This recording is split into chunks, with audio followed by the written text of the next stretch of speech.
Conectas Podcast. En 2022, un mes después de la invasión rusa a Ucrania, el presidente Joe Biden sorprendió a medio mundo al iniciar negociaciones con el gobierno de Nicolás Maduro. Como resultado, Washington aceptó levantar en forma limitada y temporal las sanciones económicas a Venezuela a cambio de garantizar elecciones libres y retomar la explotación petrolera en ese país. Con el plazo de este acuerdo recién vencido, el presidente de Estados Unidos tiene pocas posibilidades de lograr su objetivo. La situación pone de relieve la tibia y desenfocada política exterior de su gobierno hacia América Latina. Hoy en Tenemos que hablar, Biden y su dilema con Venezuela. Hola, soy Mauricio Sáenz y les doy la bienvenida a un nuevo episodio de este podcast semanal en el que abordamos diversos temas de América Latina porque tenemos que hablar. Conectas Podcast presenta Tenemos que hablar. El análisis semanal para comprender la actualidad de América Latina, Realizado por la mesa editorial de Conectas, la plataforma periodística con miembros en 19 países de la región. The future will belong to those who give their people the ability to breathe free, not those who seek to suffocate their people with an iron hand.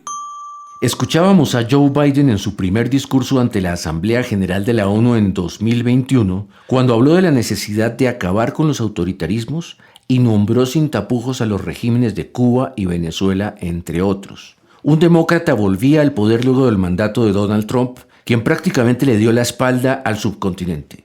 Pero Rusia invadió Ucrania a inicios de 2022 y de pronto, ante la probable crisis energética resultante, Biden se acercó a Venezuela, el país que por décadas fue su fuente segura de petróleo. Para hablar sobre esto estamos hoy con Sugelis Tejero, editora de Conectas. ¿Por qué los acuerdos entre Washington, la oposición venezolana y Maduro son un dilema para Biden? Hola Mauricio. Lo son no tanto por los acuerdos en sí, porque al final las intenciones son buenas. Que Venezuela pueda volver al carril democrático con elecciones libres en las que puedan participar todos los candidatos, porque ahora muchos están inhabilitados, que libere a los presos políticos y de paso que ceda un poco la presión migratoria que existe ahora sobre Estados Unidos. Lo complicado en realidad es que los acuerdos se cumplan y entonces ver si eso no ocurre, qué tan dispuesta está la administración de Biden en castigar al régimen de Maduro si esas condiciones no se cumplen. Bueno, Sugelis, repasemos de qué se trata. Para que Maduro se comprometiera a celebrar elecciones libres, Biden le quitó las sanciones petroleras a Venezuela por 6 meses. Pero Maduro debe ahora, en reciprocidad, garantizar unas elecciones justas, incluida la candidata opositora Corina Machado, ¿o no?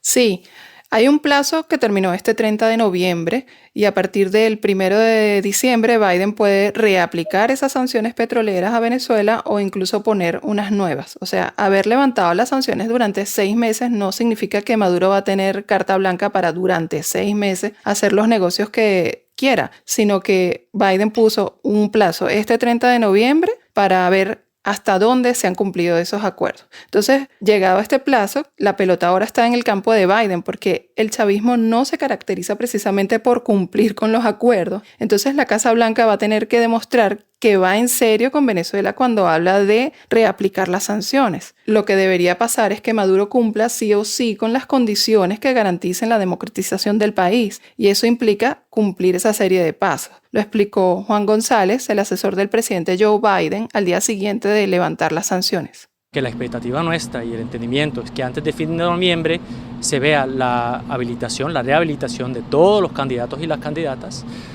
y que se comience a ver la liberación de americanos detenidos injustamente, pero también de venezolanos. Hasta ahora Maduro se limitó a liberar a 5 presos políticos al día siguiente de firmar el acuerdo.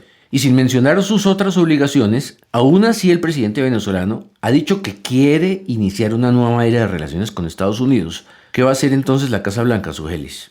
Pues fíjate que ahí está el dilema que mencionábamos antes, porque si mantiene el alivio de las sanciones petroleras y no aplica nuevas restricciones para presionar a Maduro, lo lógico es que la economía venezolana se empiece a recuperar y eso sin duda va a ayudar a bajar la presión migratoria que afecta a toda la región y sobre todo a Estados Unidos. Pero luego si retoma las sanciones, eso frenaría las inversiones petroleras anunciadas por Maduro, lo que va a asfixiar la economía venezolana y va a estimular a que sus ciudadanos sigan huyendo del país. Pero ¿cómo perciben esta situación en Venezuela? Para hablar de ello estamos con Grisha Vera, editora de Conectas desde ese país. Hola Grisha, bienvenida. Hola Mauricio, hola Sugelis. Nos preguntábamos qué opinan los venezolanos de las sanciones. Bueno, existen diversas opiniones sobre este tema. Hay muchos venezolanos que todavía apoyan las sanciones, principalmente por dos razones. La primera es que no sienten que más recursos para el país se traduzca en beneficios para ellos y para sus familias, justo por la corrupción. Recordemos que desde la estatal petrolera se han malversado en los últimos años miles de millones de dólares. La segunda razón es que ven en las sanciones la única medida de presión que tiene la comunidad internacional hacia el gobierno venezolano y esperan que éstas produzcan un cambio o depositan en las sanciones todas sus esperanzas para que en algún momento se logre un cambio político en el país. Ahora, la gran mayoría, estoy hablando del 76,6% de los venezolanos, según la última encuesta de Data Analysis, sí está a favor de la flexibilización de las sanciones petroleras y financieras. Y esto lo subrayo porque estas personas no se refieren a las sanciones que van directamente a funcionarios del Estado, por ejemplo, por violaciones a los derechos humanos, sino se refieren a las sanciones que afectan la economía del país. Su argumento para apoyar la flexibilización de las sanciones es que éstas no han logrado el objetivo y que en cambio han afectado la calidad de vida de los venezolanos. Muy clara tu explicación, Grisha. Muchas gracias. Por acá siempre a la orden. Saludos. Volviendo contigo, Suelis, lo que está claro es que Biden se metió en camisa de 11 varas. Y además le toca asumir las consecuencias justo a un año de las elecciones presidenciales en Estados Unidos, que son en noviembre de 2024. Entonces, lo que sea que tome como decisión, ya sea apretar con más sanciones o mirar para otro lado, los republicanos sabrán sacarle al jugo durante la campaña presidencial. Ya lo han hecho en el pasado. Escuchemos lo que me dijo el experto en temas migratorios, Ernesto Castañeda. Los republicanos están criticando la política de Biden, incluso en algunas instancias donde sigue muy de cerca las políticas de la administración Trump. Por ejemplo, extender el título 42 por varios meses. Fue algo que se le criticaba de todas maneras a Biden, y cuando no hubieron aumento importante de la llegada de migrantes después del fin del título 42, no es que los republicanos en el Congreso le hayan dado respaldo o su agradecimiento a Biden por el buen manejo de ese tema, sino que es algo que se politiza y no es tanto que ver con la relación objetiva de lo que está pasando en las calles de las ciudades americanas en cuanto al número de migrantes recién llegados y la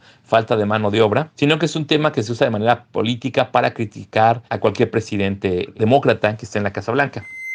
Pero aún con esa politización de la que habla Castañeda, él no cree que en realidad el tema migratorio sea capaz de decidir una elección en Estados Unidos. Me contó que hay otros problemas que son mucho más determinantes para los estadounidenses, como la situación económica, la defensa de la democracia y los conflictos bélicos que existen ahora en Ucrania y en la Franja de Gaza. Bueno, Sugelis, pero en Washington parecería que el único problema que hay en América Latina pues es Venezuela. Y en realidad no es el único reto que hay en la región. De hecho, estamos viendo cada vez más gobiernos autocráticos y violencia en varios países. ¿Qué balance podemos hacer de la política exterior de Biden hacia la región?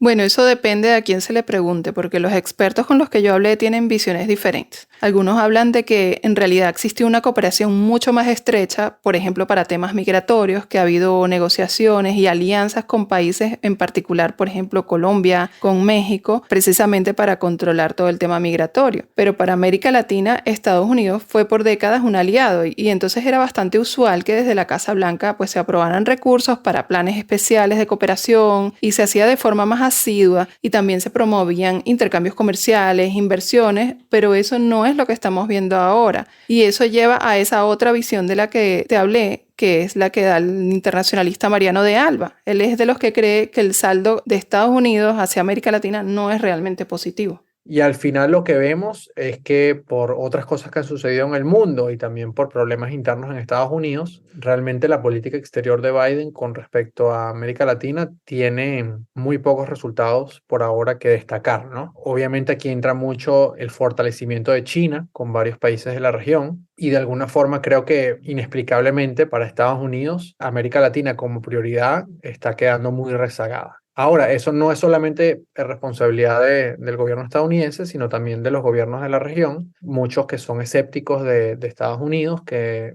quieren mantener las relaciones al mínimo, le tienen desconfianza a Washington. Lo que comenta de Alba sobre China es importante porque ese aspecto parece haber determinado la dinámica diplomática entre Estados Unidos y América Latina en los últimos años. Y no sorprende que los países de la región no hayan respaldado firmemente a Estados Unidos en los casos de Ucrania y Gaza, como sí habría sucedido en el pasado, lo cual además es muy revelador sobre ese cambio que existe en la relación. Y no solamente destapa ese cambio, sino que incluso algunos analistas piensan que esa neutralidad latinoamericana ante Ucrania, por ejemplo, podría ser la razón por la que Estados Unidos está mirando con recelo a sus vecinos y ya no sea tan cercano como antes. Pero al final, con un saldo bueno o malo, lo cierto es que la política exterior de Estados Unidos ha estado centrada básicamente en Venezuela y en frenar la presión migratoria, y fuera de eso hemos visto poco más.